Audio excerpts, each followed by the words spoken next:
countdown. 36 days to go at Pasko na!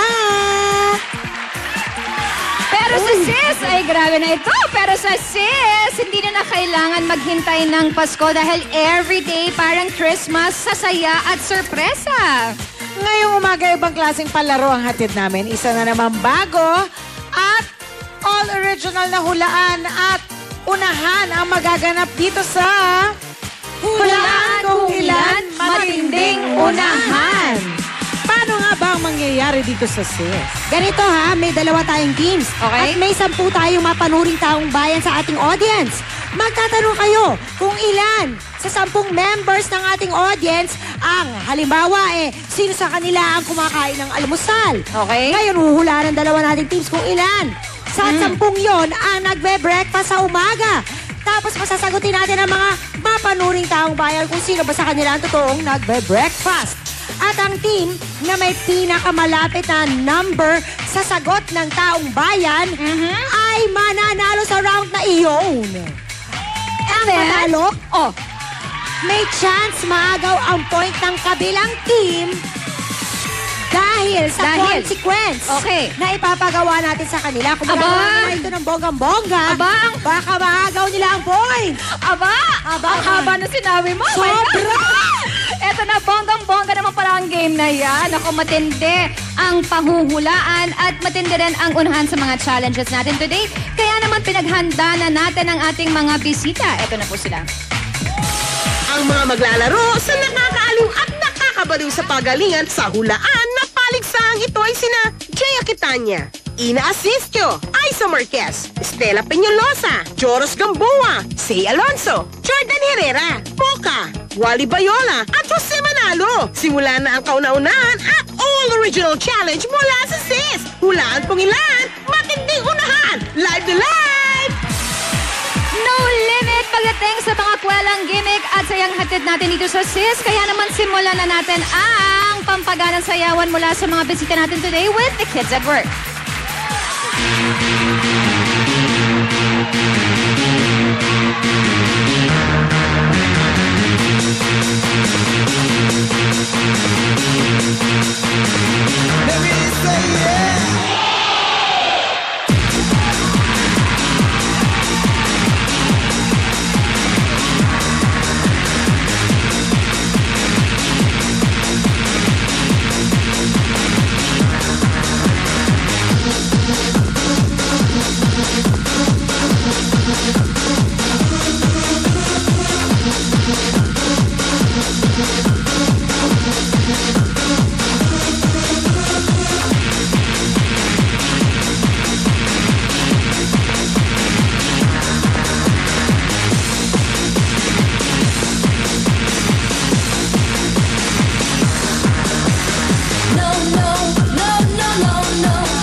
Welcome back to SIS. Hinati natin sa dalawang teams ang ating mga bisita. Team A, Jose, Ina, Jordan, at si Say.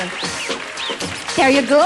At Team B, B, Wally, Joros, Mocha, and Aiza. Ayan. Ito ang ating 10 mapanuring bayan kasama ni Jelly ngayon. Sis, inuulit ko.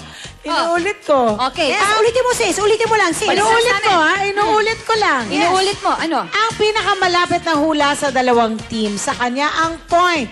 Pero may chance na ma-steal ng kabila ang point kung mananalo sila sa katapat na consequence. Okay. Jelly. So, sige, balikan natin si Jelly. Eto ang tanong, makinig kayo. 2 teams. From January 1 to December 31, 2008, ilan sa atin, mga taong bayan dito, ang hindi pa nagbe-birthday? from January 1 to December 2008, ilan sa ating taong bayan ang hindi pa nagbe-birthday? Bago kayo sumagot at mag-decide, bibigyan ko kayo ng isang clue. Magtatanong tayo sa isang audience member. Sa ating isa sa mapanuring bayan kung sino sa kanila ang nakapag-birthday na. Ganyan talaga dapat ang paglakad? Oo, ganyan. Okay. So, Reggie, nakapag-birthday ka na ba o hindi pa? Hindi pa po. Hindi pa siya nagpa-birthday! O ayan, may clue na kayo ah. Meron na kayong isang bawas o isang dagdag sa inyong isasagot. Correct. Ilan sa balagay nyo ang hindi pa nagpa-birthday this year? Sagutin nyo yan! Team A, tingin nyo. Out of 10, ilan ang hindi pa nagka-birthday? Tatlo. Tatlo. Yes. Lo. 5. Lima pa sa kanila ang hindi pa nagka-birthday? Sigurado kang 5. Bakit 5 yung napili mo? Wala lang? Na-feel mo lang? Bakit nga 5? Talagang tinanong. Bakit nga 5? Nagpasahan na kayo?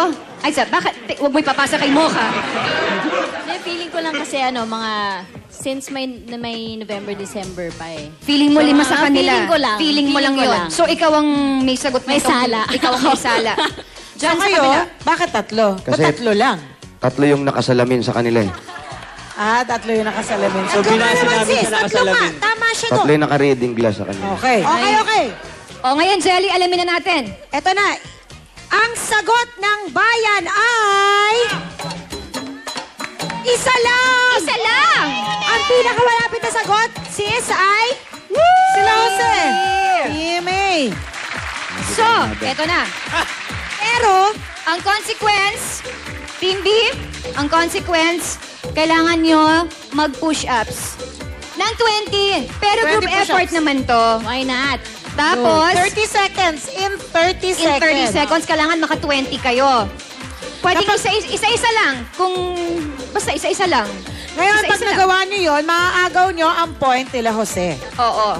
Okay? So, sino bang mauna para isa-isa? Mocha, parang puka na lang muna. Puka na lang dyan. Isa-isa lang.